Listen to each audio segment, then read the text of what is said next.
voice can be picked up clearly for the audio cast and the record. Otherwise, please keep your microphones turned off.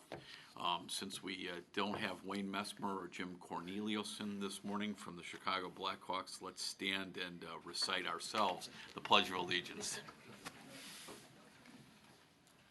Pledge allegiance to the flag of the United States of America and to the republic for which it stands, one nation, under God, indivisible, with liberty and justice for all.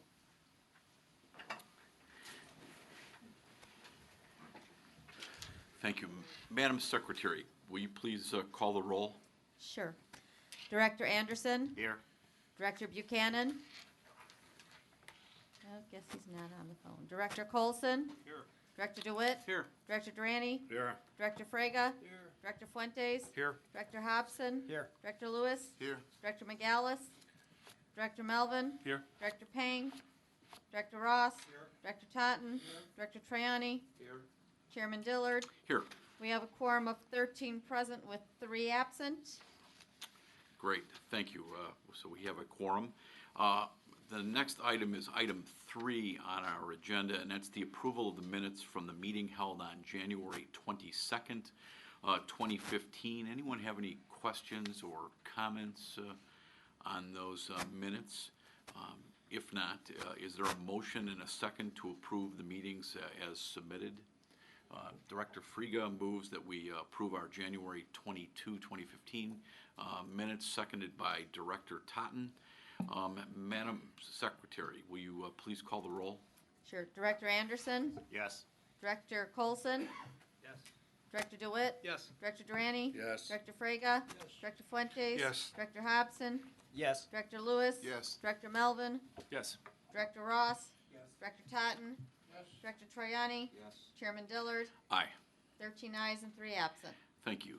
The minutes are approved from January. Item number 4 is the public comment segment of the meeting, and we have 2 speakers scheduled for today. The first is Brenda Trotter. Ms. Trotter, if you would please approach the podium. State your name, if you would, Brenda, and who you represent and the area of your residence, where you live in the area, for the record, and I will tell you that the secretary kind of keeps a clock of about 3 minutes. So if you could keep your comments to 3 minutes, we'd appreciate it. And thank you so much for being here this morning. Good morning. Thank you, Board of Directors. And my name is Brenda Trotter, and I'm representing Zone 1, which is SCR Paratransit Service. In 1999, my daughter had a job, part-time job at Northeastern University. She started at 9 a.m. Her carrier at that time was SCR Paratransit Service. My daughter informed SCR she had to be at her job at 8:30 a.m. and asked SCR what her pickup time would be. SCR replied 7 a.m. First couple of days, fine. The following days after, for 4 weeks, SCR time for pickup went from 7 a.m. to a 6:30 a.m., and my daughter was still late for work. At the end of 4 weeks, she was fired or let go. Now to date, SCR, which is Zone 1 carrier, has on more than several occasions been making 2-hour trips or longer. Example, I was told they needed 2 hours to get me here today.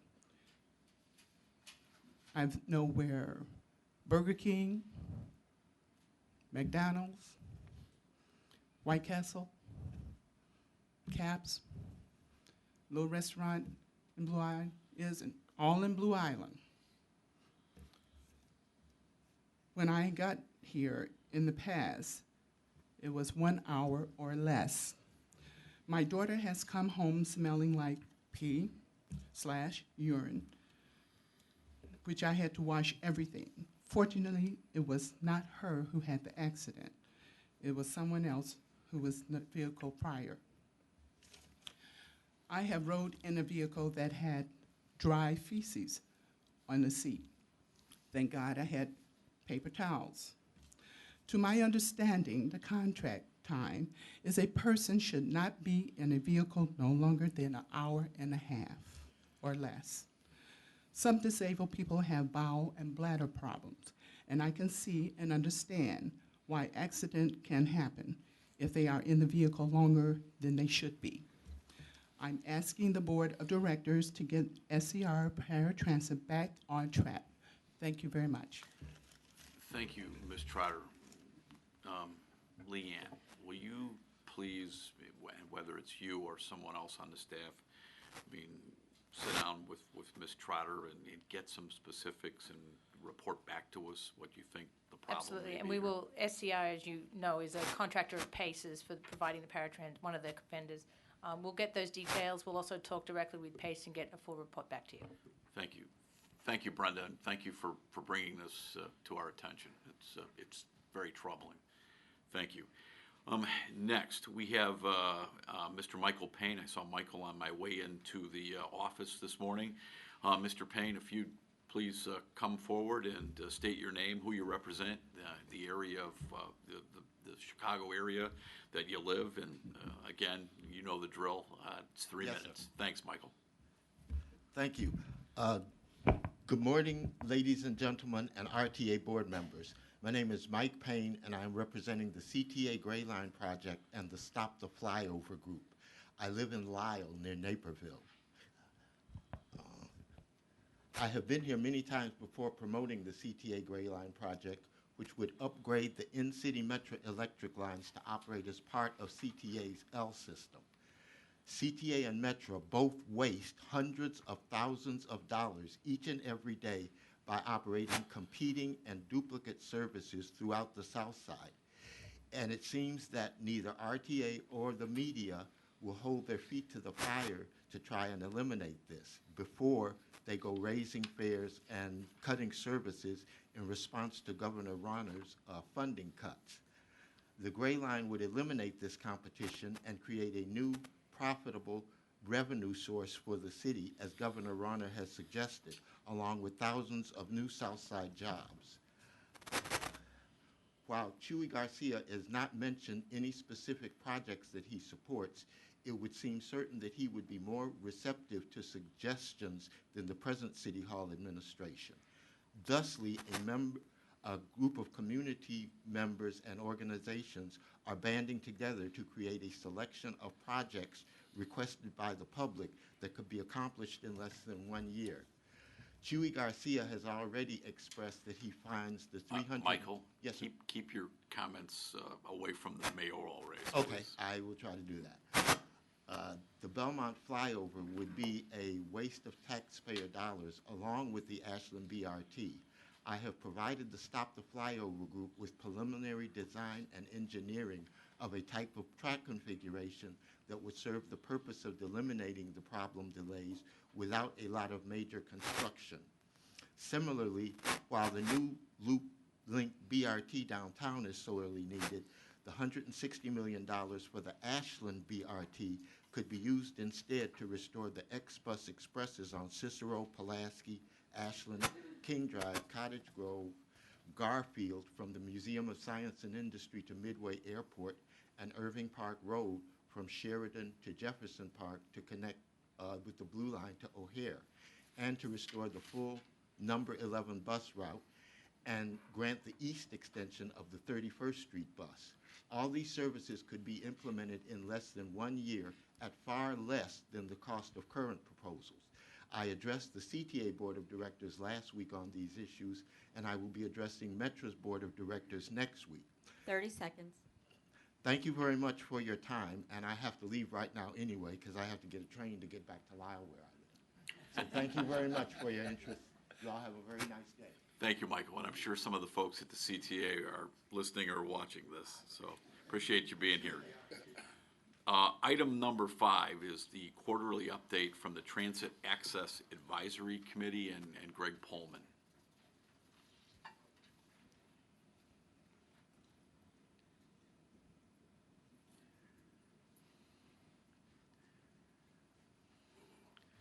Good morning to you and that beautiful caretaker animal you have with you.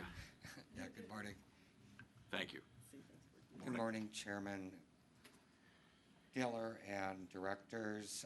Barry Taylor, who is the chair of the Access Advisory Council was unable to attend today, so he asked me as vice chair to come and give a overview of our activities. You have received a copy of our full report in your packet. We met last January, and we had we started out with standing committee reports. I will not go into those. We also got an update from the Government Affairs Department.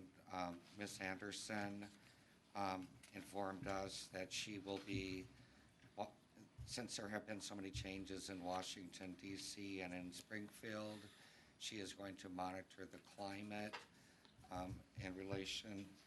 My friend is laying down, taking my arm off.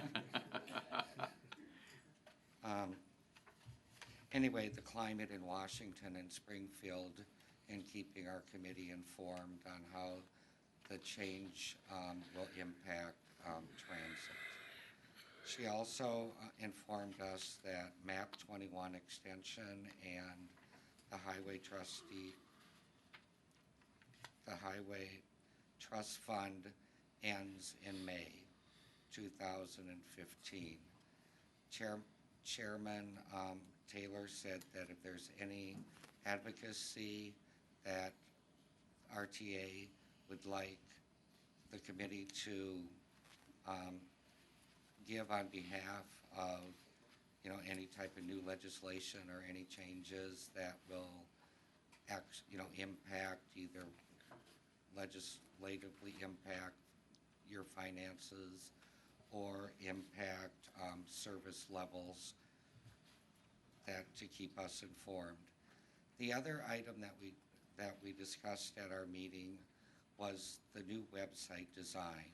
The new website design is in compliance with the Rehab 508 and also is in line with the Illinois Information Technology Act. These are both very high standards, and to make sure that the website actually worked, myself and two other people who are blind tested the website with using 3 different types of screen readers, also a variety of platforms, Windows 7, Windows 8. We made a few suggestions for changes. However, we found overall the site is in compliance and is accessible by screen readers. We also suggested that the 3 service boards, when updating their websites, use the same compliance standards as RTA has done for their site. Because when they run a test on the site is 97% in compliance.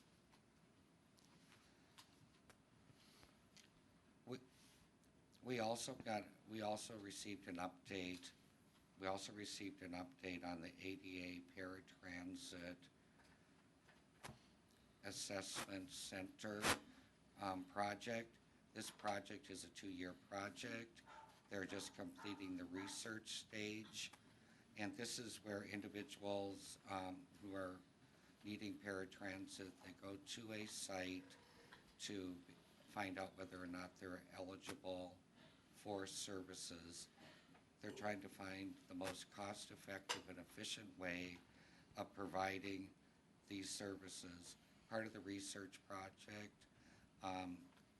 RTA personnel looked at sites in Boston, Phoenix, Portland, who have models that meet very high standards and are able to meet the needs of the customers. This project will, and the implementation of the project after receiving, going through the procurement process, deciding on which contracts to endorse. This project will be completed in September 2016.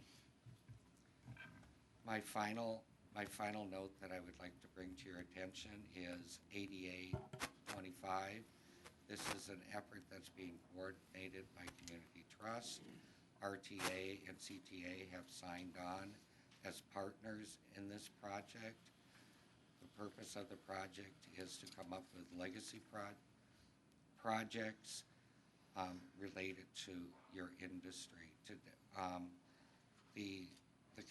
Our committee had a long discussion and made several suggestions, such as having a traveling road show to show the community where we were and where we are as far as accessibility, showing the history of how we got here, on developing curriculum, interactive curriculum for children in schools so that they can get an idea of what accessibility is and how much that's part of the community. We had a long discussion on that everyone should endorse universal design and the whole livable city concept. We will be having further discussion of these various projects at our next meeting in April, and make further recommendations. It's an exciting time since 25 years has passed for the ADA. There have been changes, but as we all know, there's always room for improvement. I thank you all for having me here today. Does anyone have any questions? Any questions for Greg? Greg's excellent report. Thank you, Greg. And obviously, I take this very seriously. I came right after I was elected chairman with the assent of the great men and women of this board, came to one of your advisory committee meetings. And I know that the CTA, with many of their changes, as well as the signage changes that we're making, helps a great deal. Obviously, with the proposed cuts to ADA funding for PACE, this has taken on a heightened sensitivity, but an excellent report, and very much appreciate you being here. Thank you. Thank you. And Ruben says goodbye to you. Goodbye, Ruben. Thank you. Okay, next, big item. Item number 6, the Executive Director report, Leanne Redden. Leanne? Thank you. So I'll start where we always start for each meeting. As of today, we are owed $248 million by the state of Illinois. I wanted to quickly just run through a couple of other staff agency activities that we've had underway, just to keep you up to date and informed of some things we have going on. Our staff recently conducted an online survey of residents living within 14 suburban TODs throughout the region. We were seeking to get a better sense on sort of what's happening in those communities and why. We wanted to know why the residents chose to specifically live in a TOD area, what were the demographics of the respondents that replied to us, and do the respondents indicate that they are using the transit system, the region's transit system, more. The results provide us a better understanding of why individuals choose to live in TOD areas and how their travel habits may differ from others around the region, and more importantly, how they've differed from where they used to previously live. All the work and the data collection and analysis and reporting was all completed in-house by in-house RTA staff.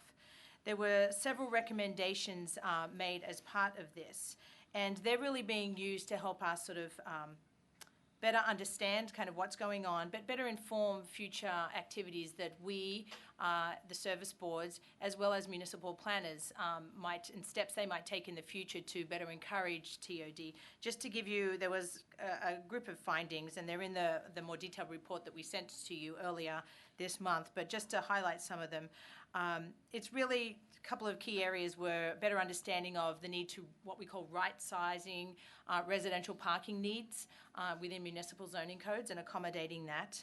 A better sense on how we need to invest more specifically in walkability and safety and safe pedestrian access in and around the transit station. So it's not just sort of to have the transit facility and then the residential. No shock here. The connection between the two in a safe and reliable mechanism, and making those relatively small investments can actually pay big dividends for us. And then the sort of commensurate neighbourhood activities, again, sort of those gaps between not just the transit, not just the residential, but the other supporting services and amenities people have. I think they're very important things, and some of that was validated in that analysis and that study that we did. As you know, we also do community planning work focused on TOD areas, not just TOD areas, but corridor studies and transit improvement plans in and around the region. Two of our community planning projects in Kane County were recently completed and were adopted by their respective boards.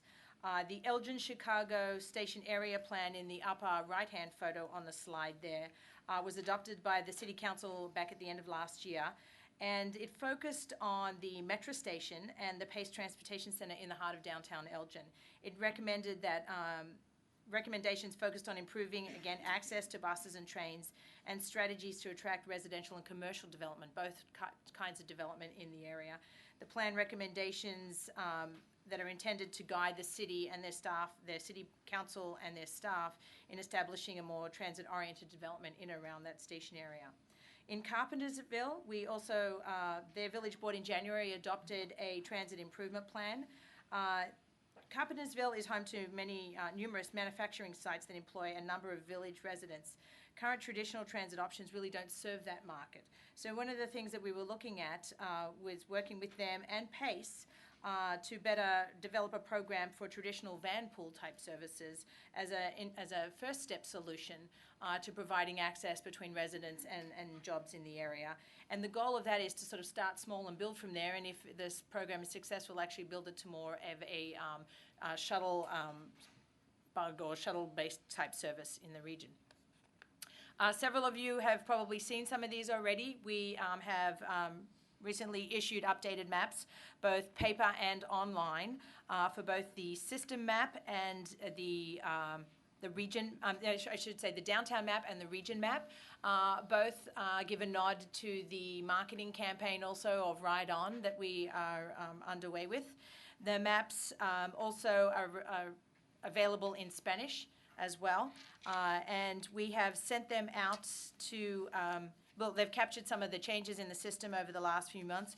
We have already sent out 50,000 of those maps to our key recipients who are our biggest users of the map, and they include Metro Pace, Choose Chicago, O'Hare Airport, and the Chicago Public Libraries, and Amtrak, who distribute them around the Midwest region for users. So a little bit on the Washington update. Discussions around the reauthorization of Map 21 in both the Senate and the House continue. Senate Banking Committee, Commerce Committee, and T&I committees continue to talk about the need for a new transportation bill, the ending of the Highway Trust Fund, etc. But the biggest issue continues to be, no surprise, funding. Lawmakers know that the easiest way to pay for the long-term bill would be to raise the motor fuel tax, but so far no one's really been willing to go out there and actually run to do that.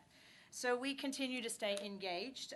One thing that has taken some traction in Washington is another extension of the, not extension, essentially a new Commuter Parity Act for 2015. It's gained a little more steam this year than it did last year, and hopefully we'll get it approved before the end of the year, where it essentially is not very useful to anybody. But more co-sponsors have signed on to this bill, and we're hoping to get some traction so transit gets the same benefit as parking tax benefits across the nation. Earlier this month, a joint delegation of RTA, CTA, Metra, and PACE all went to D.C. again. We converged on Washington to continue to tell our story, to meet with our Illinois delegation and other key leaders. Focused obviously on the reauthorization of the federal transportation bill. During the trip, we collectively, not only were we well received, but we talked about the collaboration between us and the service boards, and it was really, we weren't just telling people that, they could actually see it happening in the discussions in the room with our members of Congress. We focused on state of good repair, the core capacity program that has been incredibly helpful to CTA and possibly helpful to Metra in the future. The importance of the Transit Parity Benefit Program, positive train control, which is a big federally unfunded mandate that Metra has to comply with. Oh, I'm sorry, I'm falling down on my slides. And the need to keep us moving forward, and had some discussions with Representative Lipinski, who chairs the Public Transportation Caucus, on some discussions about where that caucus is going, activities for 2015, and how we can be helpful to that group. We also, in our course of discussions with the service boards and with the members, talked about APTA's April 9th Stand Up for Transportation Day, which I'll talk, that actually we have a resolution endorsing or announcing, dedicating April 9th as Stand Up for Transportation Day later in our agenda this morning. And we invited members of Congress to participate in that event with us. Our Getting America to Work coalition continues to grow. We hosted our annual meeting with all coalition members. We piggyback on to APTA's National Legislative Conference. That was back on March 8th. It was standing room only. Jeremy actually emceed those events, so telling that they much prefer Jeremy talking to them than me, because I've got a standing room only crowd. So we're going to keep Jeremy doing that going forward. But it continues to grow in terms of membership, and really, just to remind everybody, this is sort of a coalition led by us, but having other transit agencies and other like-minded individuals stand with us and talk the same sort of talking points as we fight for reauthorization and increased transportation funding. We continue to work with press and media. As I mentioned, as a result of the well-attended event, our membership in the coalition is growing, and we continue to work with all our membership. So changing gears a little bit, I want to spend a few minutes talking about the 2016 proposed state budget cuts that Governor Rauner announced several weeks ago, and just wanted to bring everybody up to speed and have a little bit of a discussion about some of that. So as you're aware, the governor has made those proposed announcements of those cuts. Our region's transit system, as I know all of you know about, is a public transportation system whose working budgets are 100% funded by public dollars and fare revenues. There is no private entity or no private source propping us up to sort of pay the bills. As you know, we are funded essentially in three areas. System-generated revenue, which is largely fare box revenue, sales tax base, which supports much of our operations, and then 20% of our budget comes from actually the state. And the 20%, those state funds, is sort of what's on the sort of chopping block or on the discussion block that we're talking about today. And I just kind of wanted to dig in a little bit on that so everyone was sort of fully apprised of what's going on. We all know the state of Illinois is in a financial crisis, and we all know that there's going to be sort of some pain to be borne by everybody as we move forward. But we really think it's important to remember the importance of the mass transit system to our daily lives, and more importantly, I think, to our region's economy. So take a few minutes to walk through some of those, the state budget book for 2016, and the conversations that we're continuing to have in Springfield. The state's fiscal year begins July 1st, so just sort of some clarity. These cuts, if they do go into effect, will likely impact our budget in our 2015 fiscal year. So we'll have to deal with that once we know sort of what those cuts might be. An amended budget process would leave us only with possibly 3 to 4 months to actually address what those cuts might be and keep us with a balanced budget. So there'll be a lot of work for all of us to do over the next few months. We estimate that the cuts proposed total $169.5 million region-wide. Meaning the service boards would, and so that's impacting their operating budgets for 2016. The proposed cuts for 2016 essentially fall into three buckets. The first one is the PTF state match money, which is essentially the money that the state provides us as a match to our sales tax revenue that we generate on an annual basis. It's being proposed to be cut by 1/3, so that essentially reduces. Now we receive a 30% match on the funds we generate. Now it would be dropping to 20%. The state has budgeted $380 million in fiscal year 2016, and this proposed cut of $127 million would mean we'd only be receiving $253 million.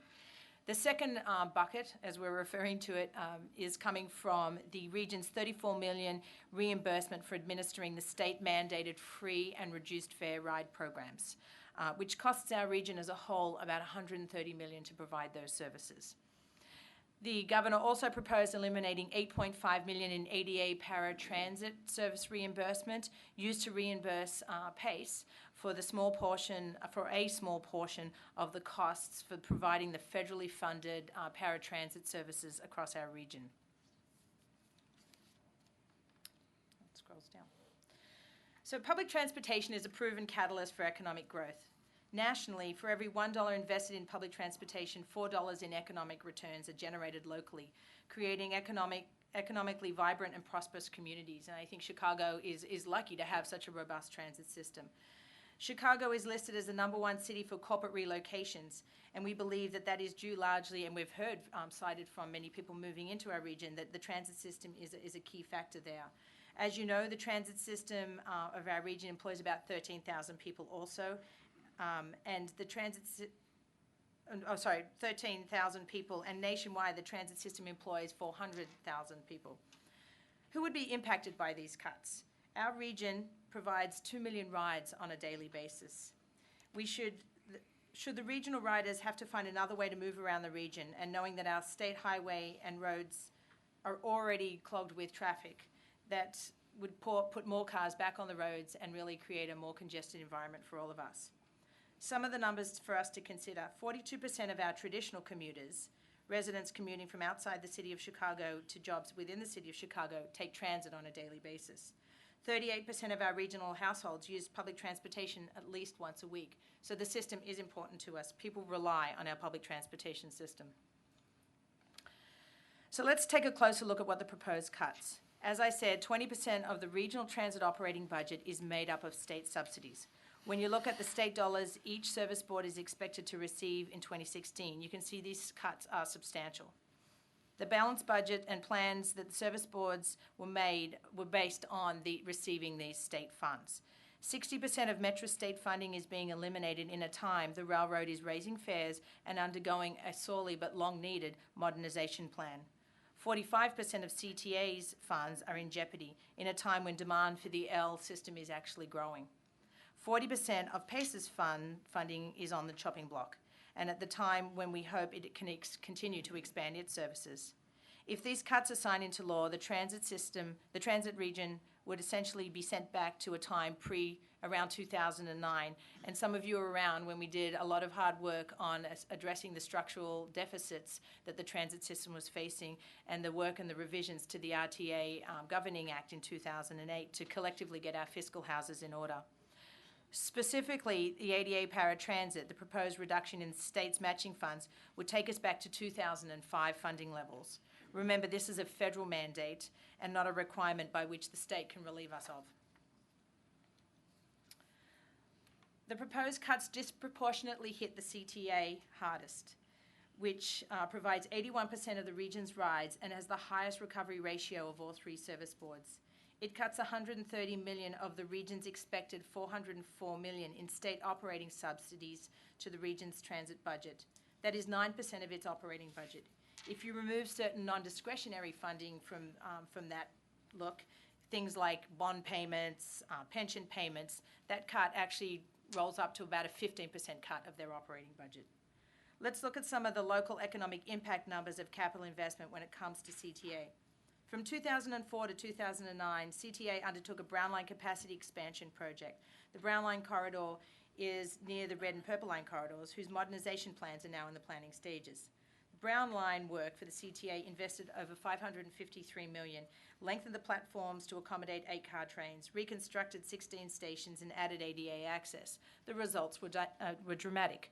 The median home values around the Brown Line grew 40% from 2000 to 2011, twice as quickly as areas along the other corridors. Since 2010, 15% of all the City of Chicago's new construction building permits were issued near the Brown Line station, 3 times as many per square mile as the other corridors. Ridership on the Brown Line grew 50% quicker than some of its comparable corridors. So as you can see, investing in the transit system and keeping it operational is a good economic engine. We have the service boards have already done a lot to reduce costs and improve efficiency. They stopped spending capital funds for operating costs. ended the CTA doomsday scenario, Metra and its riders paid the price with underinvestment in locomotives and needing to ask for a fare increase back in 2015, in February this year, following a significant increase that was already implemented in 2012. All of us, the service boards and the RTA, have balanced budgets predicated on the expectation of the state dollars which we rely on. The CTA has reduced absenteeism, developed modern supply chain systems, eliminated slow zones, replaced or overhauled nearly the entire bus and rail fleet. Metra has laid out a responsible, multi-year capital plan and has taken the difficult steps to raising fares to help pay for the increase in capital costs. Metra has addressed overtime, implemented healthcare cost sharing, and achieved efficiencies on legal and insurance costs. PACE's bus system is implementing innovative and cost-effective services like the bus on shoulder that you've heard about several times, and expansion on call-in rides in suburban areas.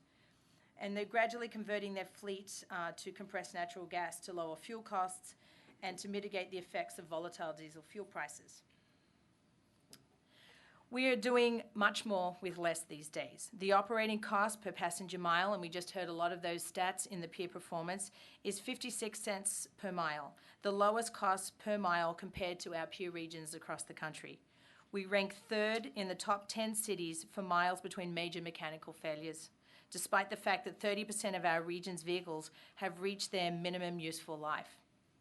We have ended the unsustainable practice of borrowing capital funds to pay for operating costs. It's impossible to say what a service cut or a fare increase would look like at this time, as changes would involve budget amendments and actions by each service board and their transit agency boards.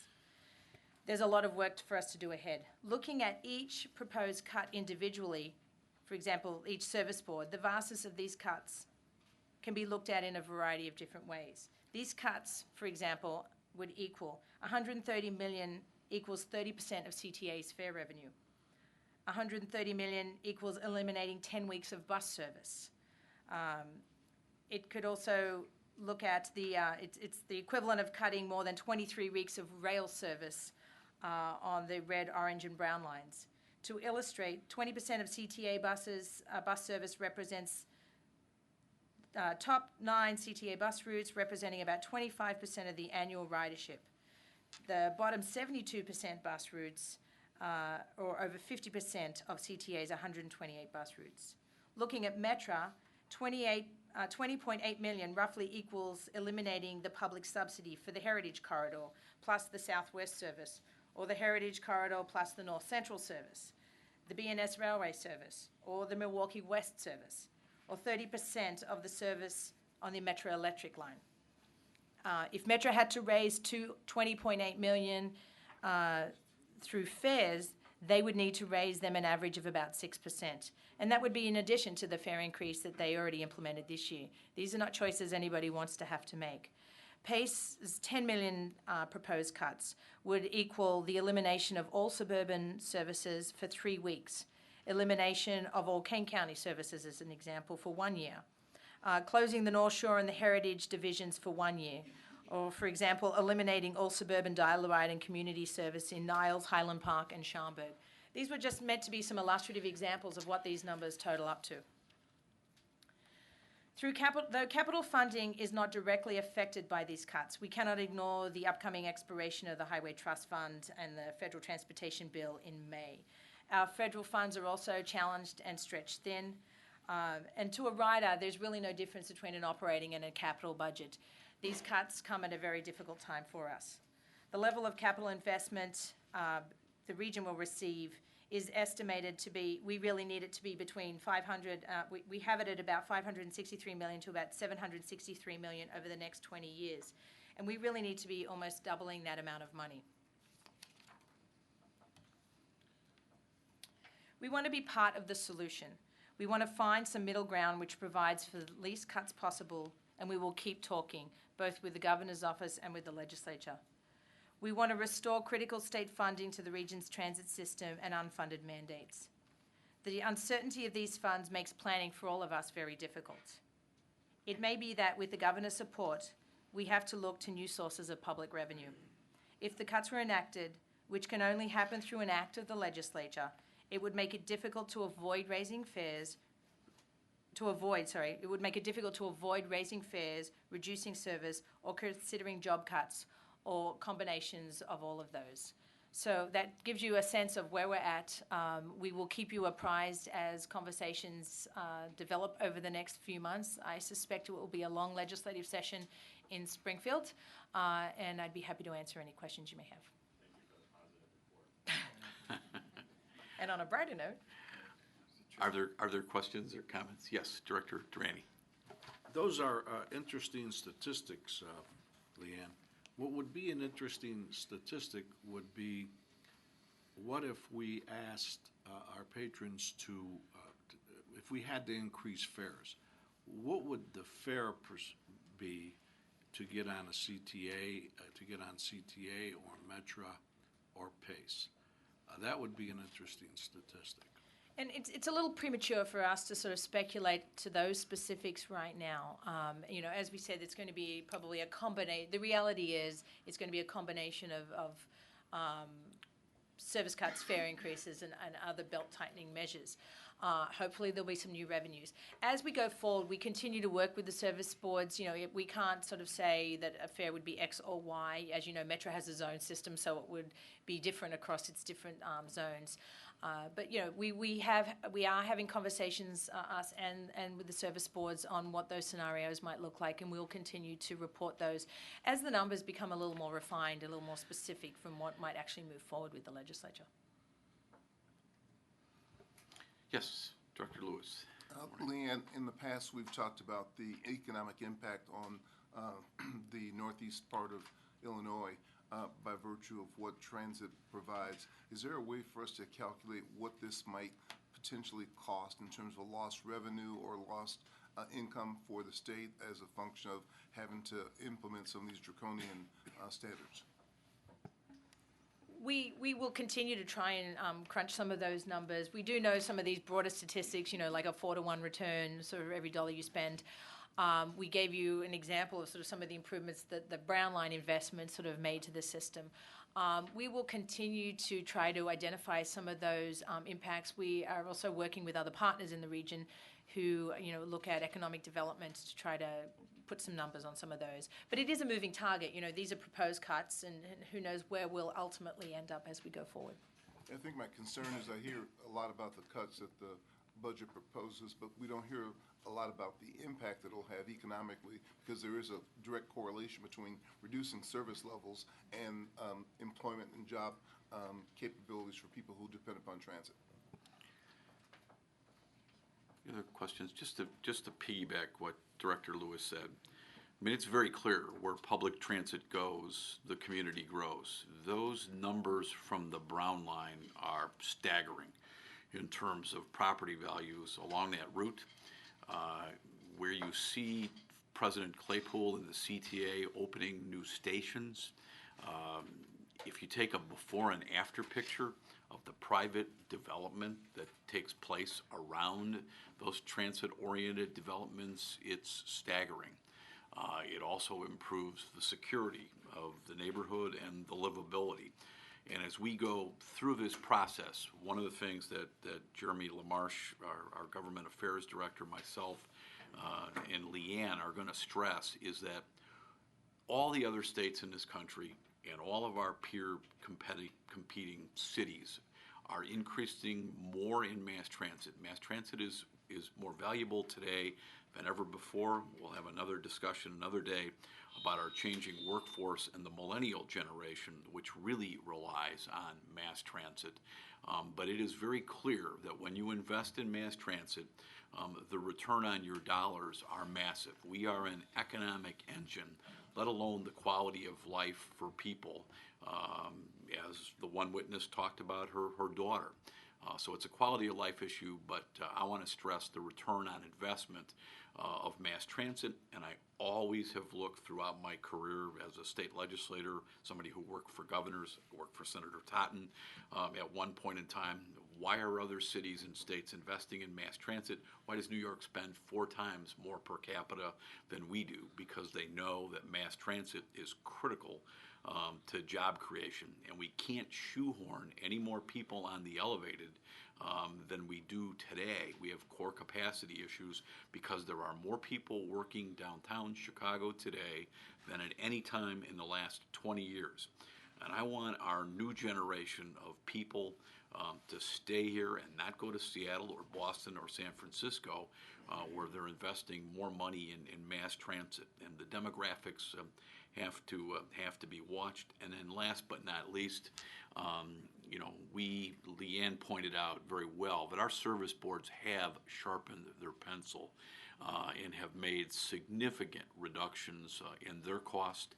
I always watch the RTA's budget. Our budget, we're about 6%, 0.06% of the cost of mass transit. But we again, by that survey today of our peers, we have the lowest cost per passenger mile of any transit system in the country, and we're going to cooperate with the governor. We're going to do our part, but we're going to make the case that mass transit leads to private economic development, and that's been shown by the Brown Line and many other times, especially in some suburban areas. Director Totten. Thank you, Mr. Chairman. A couple of statistics that I found more interesting were that Metra's cuts equal 3% of their total budget, and Pace Suburban Bus is only 4% of their total budget. Of the Even money though- that the state sends them. Huh? It's not their total budget of the state, the money that their state subsidy. It says here, Metro would lose 20.8 million, 3% of the 750 million operating budget. Yeah, 3%. 3%. Go ahead. Sorry. Yeah. Okay. The percentage of the cut is what you're talking about when the percentage of the total budget is rather small. Secondly, playing devil's advocate to some point, you come before me and say, oh, we can't take these cuts. We're going to have fare increases and stuff like that. At the same time, the peer review says we've got the lowest fares or near the lowest fares of any transit agency. And I say, well, why don't you raise your fares then? So to some extent, we're crying wolf when we shouldn't be. I'll change the subject just for a minute and go back to the TODs. I have long been an advocate of the TODs, and I've always had questions about some of the things. One of the reasons originally given for transit-oriented development was to make ridership more attractive. Although we have acted like the Department of Housing and Urban Development building all these things, I have never seen statistics that show that we have increased ridership because of the transit-oriented development. We have made it more attractive to travel, but are more people taking our transit system because of it? If they're not, then maybe we ought to turn the thing over to HUD. They don't even exist anymore, but to some other agency to build all this stuff. Third, getting to one of the projects that you outlined on here on Elgin, transit-oriented development. Is there anything to do with more parking on that place there? Parking is almost impossible at the Elgin bus and rail terminal. It's almost non-existent. And it's... I mean, we look at all of those factors, and so it's accommodating all of those to provide improved access. The point we're trying to make is you don't want to just focus on parking, you also want to provide, access, walkability, and bus access as well. So all those factors are included in that. And to the first point about the transit statistics, I mean, we've actually shared with you several examples of where there's been station improvements. We had the mayor of Skokie in couple of months back that actually talked about the increase in ridership. We've shown ridership growth at Tinley Park, for example, Orland Park. So we've shown those examples on a case-by-case basis. And just to clarify, RTA doesn't build any of the station improvements. It's actually the municipalities that, and usually mostly private development, that actually builds and develops them. We go in and just help them think about these things from a transit perspective and help them develop sort of a plan or a roadmap, if you will, to help provide the foundation for that future development. Hey, Leanne, I might add on a little bit to the director's comments from maybe a slightly different perspective. I think I would hate for us to take an adversarial view of all this. I think we all recognize that the state is in a fiscal crisis, right? So we all got to do our part. And what I think it's important that we do is keep an open mind to all these things and work collaboratively. I can't say my words, but you get my point. I mean, I just don't want us to be. We have to be prudent. We have to take into account the issues our residences have to deal with. We have to deal with all those things, but we must be balanced in the way we attack this problem. It isn't just going to be transportation that's going to feel the pain here. So let's just make sure we remain balanced and that we be open to all sorts of solutions as we deal with this. I don't know why we have the lowest fares in the country. It's an interesting question. I don't know how we're able to do that, but let's make sure we look at it. So let's just make sure we stay balanced. And I completely agree with that. I mean, we started the presentation with saying that we want to keep the lines of communication open, and we ended it with the same point.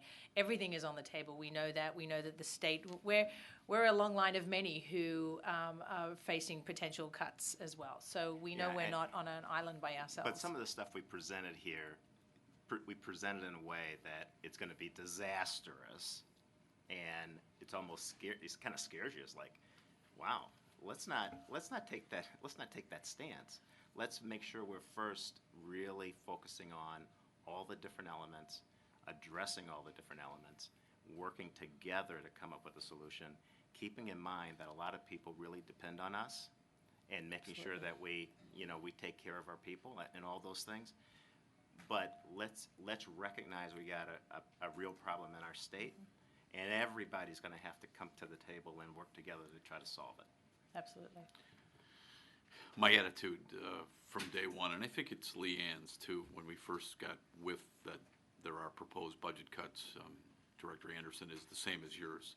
I had a great constitutional law professor once at DePaul who told me all of life is a balancing act, and Director Totten has pointed out things about fares, and we will adapt, and we're certainly very sympathetic to the major problems Governor Rauner faces, and we're going to cooperate and be our part. And we'll be there at the table whenever that is. And Jeremy's our government affairs person. I hope you have your short sleeve shirts on for a long, hot summer in Springfield. But Anthony, we want to be there when the discussion turns to changes in our tax code. And the way I think that's going to be part of the discussion in Springfield, and we want to be at the table, and we have an excellent relationship with the Rauner administration. Jeremy was in to see the state's budget director within the last 24 hours, and they've been nothing but accessible to us, and we're going to roll up our sleeves and work with them, and we will share in the sacrifice, as Governor Rauner has said, with all different segments, the children's hospitals, and I can go on and on about some very worthwhile programs that are in critical need and will feel pain because of the budget situation of the state of Illinois. But we will do our part, and we're going to be innovative, we're going to be flexible, and my attitude is the same as yours, Director Anderson. Yes, Director Ross. I think we shouldn't lose sight of the fact, though, that some of these cuts are impacting some people in a disproportionate way. As an example, you talk about the reduction in dollars for paratransit. I sit on the board of an agency that provides services for developmentally disabled. They're also going to be hit. So that means that some of these clients are going to take a double whammy depending on how all of this shakes out. And I think if you look across the board at what's being proposed, once again, poor people will be disproportionately affected. That's hard to sell at the same time that you're building a $500 or $600 million surplus into a budget where you're also proposing draconian cuts. What's the purpose of the surplus? If we aren't in crisis now, when are we going to be in crisis? One comment on the ADA paratransit cuts. When Leanne and myself and we were out to see USDOT's quote at the early onset of our meeting was that the proposed ADA paratransit cuts cannot stand, and this is their language, not mine. This is a quote from USDOT. ADA paratransit is a civil right. It's not a transportation issue, and it's in federal law, and it has been through the court system, and this program is a civil right. It's not a transportation issue, end quote.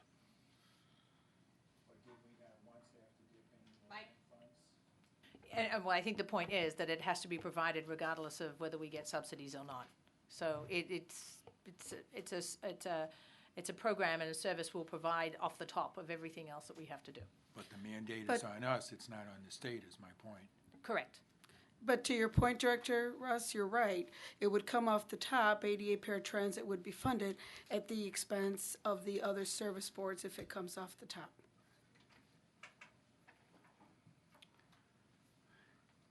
This won't be the last discussion we have about this topic. So, thank you, Leanne. You have anything else in your report? I think that was enough. I said it was big when you stepped up. Thank you. Item number 7, kind of piggybacking upon the executive director's comment, is a resolution proclaiming April 9th as Stand Up for Transportation Day. And today, what I'd like the board to do is adopt the resolution for Stand Up for Transportation. The RTA is participating in a national campaign called Stand Up for Transportation. And on April 9th, transportation agencies and advocates from throughout America are going to stand together to raise awareness about the need for consistent, long-term federal funding for the nation's transportation and transit systems. We delved a lot about the state today, but the federal long-term health of our transportation system is equally or maybe even more important than the state. As you're aware, the RTA region here, like the rest of the nation, is facing severe cutbacks in federal transportation funding. In fact, the Highway Transportation Fund is set to run out of money on May 31st, and concurrent with the expiration of MAP 21, the federal legislation which oversees it also. And to make matters worse, the Congress has really not yet addressed either issue. Our system's been underfunded by the federal government and state resources for many years, resulting in a lot of challenges for the decade ahead. The level of capital investment to our region we will receive in state and federal funds is estimated between $563 million and $765 million annually over the next 20 years. And this is half of what we need to assure the region's capital backlog doesn't grow. I mean, that's just to keep the current state of affairs or repairs. And you can argue about the numbers, but again, it's half of what we are projected to need. So on April 9th at 10 a.m., the RTA is going to host a press conference in Union Station's Great Hall to call attention to this mounting national issue.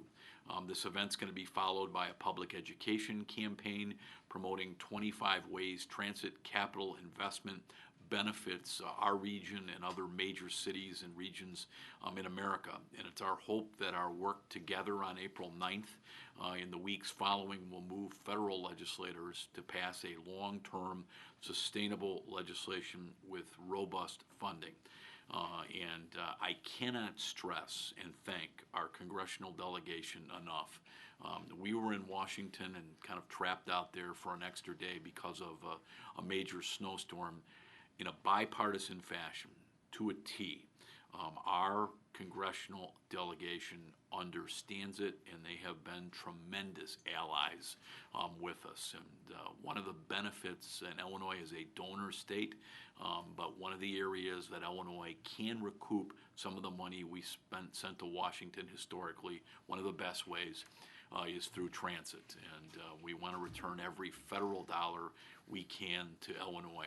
So at this time, I would ask the Secretary to read the proclamation into the record, and then we'll take questions and comments. Audrey, you have that resolution? Yes.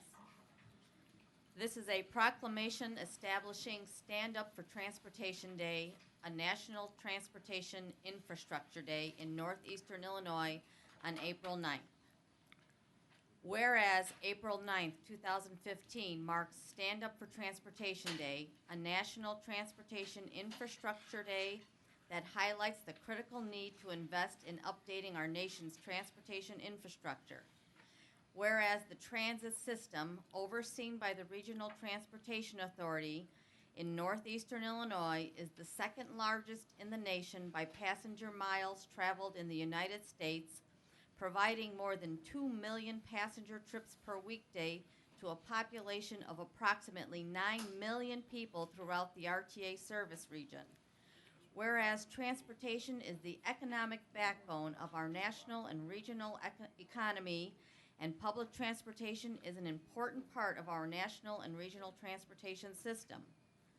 Whereas federal funding for public transportation infrastructure needs to increase, and Congress needs to pass a long-term multimodal transportation bill by May 31st, 2015. Whereas the region's transit providers need $1.66 billion annually over the next 10 years to fund normal replacement, rehabilitation, and capital maintenance. The region also has a $19.5 billion of deferred investment known as a capital backlog. These numbers combine to create $36.1 billion in region-wide capital needs over the next decade. Whereas the public transportation is a proven catalyst for economic growth, since for every $1 invested in public transportation, $4 in economic returns is generated locally, creating economically vibrant and prosperous communities. Whereas public transportation offers millions of Americans access to economic opportunities, since nearly 60% of the trips taken on public transportation are for work commutes. And whereas Stand Up for Transportation Day will be celebrated in communities of all sizes across the United States as a day that highlights the critical need for funding transportation infrastructure, both public transportation and highway infrastructure. Therefore, be it resolved that we, the Regional Transportation Authority Board of Directors, proclaim April 9th, 2015 as Stand Up for Transportation Day, and that the Regional Transportation Authority, in conjunction with the chairman and his fellow directors and RTA staff, will join with public transportation agencies and businesses across the country to participate in Stand Up for Transportation Day to encourage greater federal investment in public transportation infrastructure. Also, be it resolved that where public transportation goes, communities grow. Great, thank you. Are there any questions or comments on the resolution? And I'd hope you all would, if your schedule permits, join us. I spoke to the DuPage Mayors and Managers Association last night at their dinner. Blake, I think I'm out in McHenry County next week, so I've invited, a number of the communities to be with us as well. And I think we'll be joined by a number of people that benefit from mass transit. Can I have a motion and a second to approve that resolution? Motion by Director Trione, seconded by Director Lewis. Is there leave for the attendance roll call or the roll call we had earlier in the day? Seeing no objection, leave is granted, and the 13 ayes and 3 absent. great, lucky 13.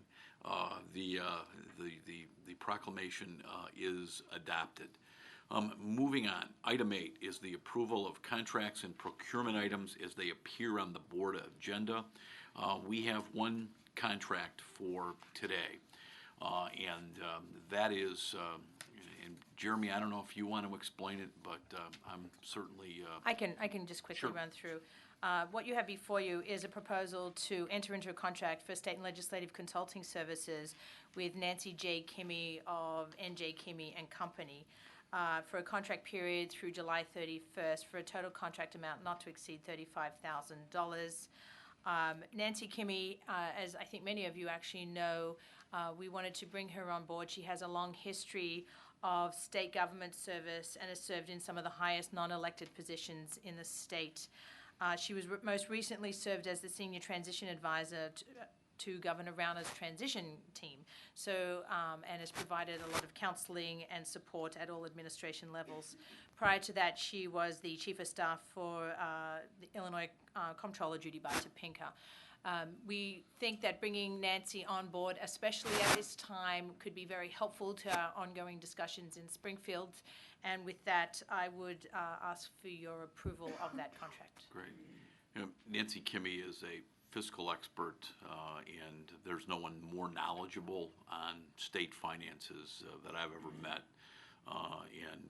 So, along with Jeremy and Leanne and myself, I think we should add her to our legislative team, and as an extra added prize, it'll be nice to have a woman join our all-male legislative team. So that's just icing on the cake. Are there any questions? Yes, Director Todd. Thank you, Mr. Chairman. Does the contract call for her to make reports? Yes, it does, It does. and she will, yes. Are those going to be available to the board? They can be available to the board, and we'll also be including, as the session goes on, you've started seeing reports to the board on what.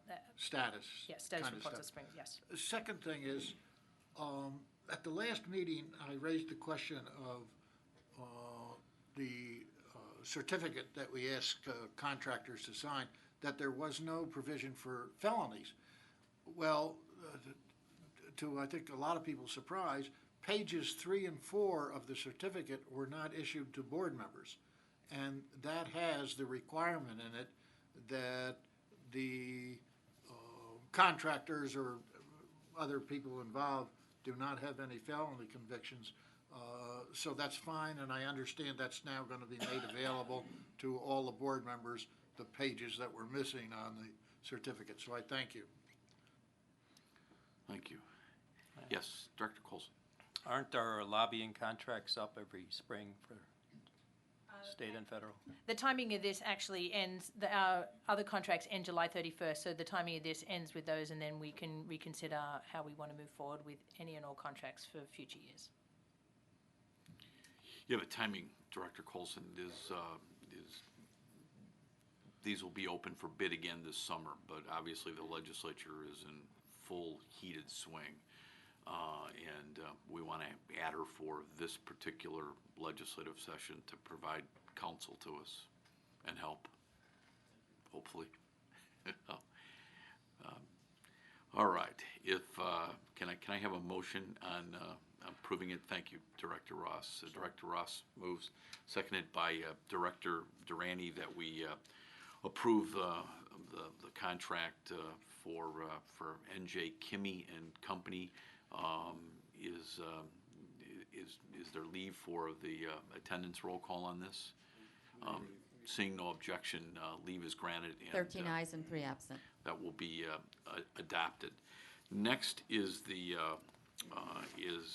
the approval of the consent items as they appear on the board agenda. And we'll vote on these, I guess we'll vote on, I'm just trying to see. I think we're gonna have a roll call on the RTA procurement rules. So let's do the resolution certifying the financial results for the fourth quarter of 2014. Any questions on that? Can I have a motion?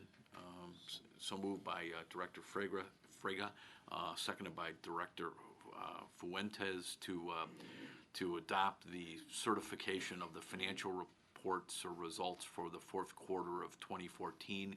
Is there leave for the attendance roll call on that? Seeing no objection, leave is granted there. 13 ayes, 3 absent. And then on 9B, an ordinance amending the RTA procurement rules and regulations, we'll take a real roll call on that. Director Hobson, any questions or comments that weren't made at the committee meeting earlier today? Yes, sir. Yeah, when I look at any action that we take, I always try to evaluate, is this going to be a positive step forward? Is this going to be, is the RTA or the service boards, are they going to be better off as a result of this particular action? Clearly, the clarifications and the definitions and things like that that were included in this, they're wonderful, and I have no issue with them at all. My issue is the move from 10,000 to 40,000. Particularly at a time we just talked about budgeting issues where we're going to loosen up the requirements on competitive bidding. That clearly is the downside. The upside hasn't been quantified to me. Are we going to be able to save money at the RTA, eliminate a position in purchasing? What is the upside? And I don't see the upside. If the upside were clearly explained, perhaps I would be more willing to support this. But as it's presented, I can't support it. Thank you. Thank you. I understand. All I will tell you that our staff on these kinds of contracts, led by B and others, are tenacious. They do throw nickels around like manhole covers. So they do sort of drive a competitive bid, more than that, on most of these things. Even the smallest of contracts, they're pretty tough. So, which is good, which is what we pay them for, and why the taxpayers are well served. Yes, Director Frega. I want to comment on it. A $10,000 contract is nothing. When you are a DBE and you get 20%, that comes to $8,000. That comes to $800. You can't open the door in an office for $800. So the upscale from 10,000 to 40,000 is legit as far as I'm concerned. I certainly think that the 40,000 is a bottom number. I think that 100,000 is more realistic. Thank you. No, the safeguards are there, and it's really to save time. Okay, is there a motion to approve the new RTA procurement rules and regulations? Director Fuentes moves, seconded by Director Totten. And with that, let's have a roll call, Madam Secretary. Director Anderson? Yes. Director Colson? No. Director DeWitt? Yes. Director Durante? Yes. Director Frega? Yes. Director Fuentes? Yes. Director Hobson? No? Director Lewis? Yes. Director Melvin? No. Director Ross? Yes. Director Totten? Yes. Director Troiani? Yes. Chairman Dillard? Yes. 10 ayes, 3 nays, and 3 absent. Great, and that will be adopted. Thank you.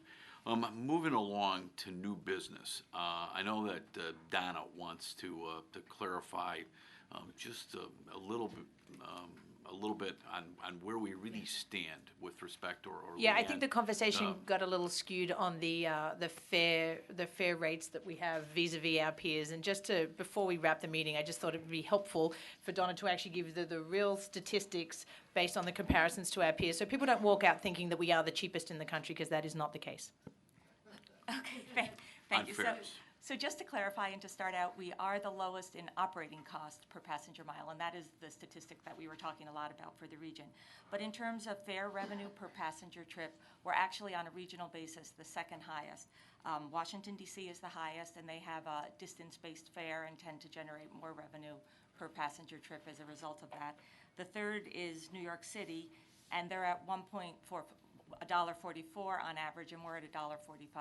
So for systems that charge a single fare, like our city transit system and New York, we're very close to the highest in the country. Now, our Metro fares are low, and Metro has been dealing with that. They had a fare increase several years ago that was very high, 25% on average. That helped bring them up from the lowest in the country to where they were in 2013 before their most recent fare increase to the second lowest among their little peer group of 6 heavy commuter rail lines. And now they've had this subsequent fare increase plus a plan to continue to increase fares. And Pace, the smallest of our service providers, so representing the smallest amount of passenger fares, is the lowest among their peer group. But they also have, the most undensely populated areas for that fare group and some of our lowest income riders. So. And Metra's proposed a number of year fare increases. What's your bottom line comment on that? Well, I'm sure that their fare increases will, if they continue those year after year, will bring them up to parity with their peers. Okay. And again, as Director Anderson and Director Todd pointed out, as well as that kind law professor I had, life's a balancing act, but we didn't want to leave the impression that our fares were the absolute lowest in the country, because they're not, except for Pace. So, thank you very much. Just want to make sure that's clear. Okay, I want to remind everyone that the next scheduled meeting for the RTA board will be Thursday, April 16th, starting with committees as always at 8:30, followed by the board meeting. We will continue to keep the directors, staff, public service boards updated as the situation in Springfield and Washington changes and is fluid, and give you updates before our April 16th meeting. Item 11 is an executive session, and Allison, can you explain the reasons, the appropriate exceptions, why we're going to go into executive session? Sure. It's pursuant to Section 2C8 of the Illinois Open Meetings Act that the RTA Board may enter into closed session to discuss matters of security. Great, thank you. If there are no objections by the board, and since there's no action that will come out of that executive session, I'm going to entertain a motion in a second that we move into executive session, and then we will just adjourn after that so the audience and others can leave. And again, the reason we're going into executive session is to discuss security, and there are always sensitive security and safety concerns of law enforcement and others and that's why we go into executive session. It's to talk about safety measures and some of the things like that. So can I have a motion to get us to executive session, and then we will adjourn the real meeting after? Moved by Director Ross, seconded by Director Anderson. And is there leave for the attendance roll call? Seeing no objection, leave is granted. Thanks, everybody. A productive meeting, and appreciate everybody's indulgence. We are adjourned. Thank you.